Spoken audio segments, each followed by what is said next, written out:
хотя у меня было 25 лет педстажа, высшая категория, учитель физики, математики. Везде нужно, как только видеть, что я крымская татарка, меня на работу не брали.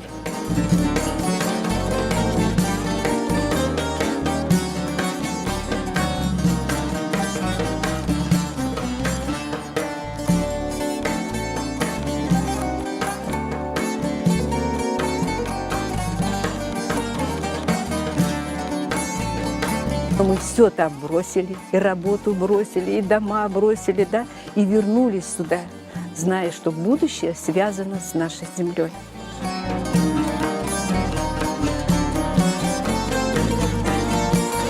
Я знала, что я приехала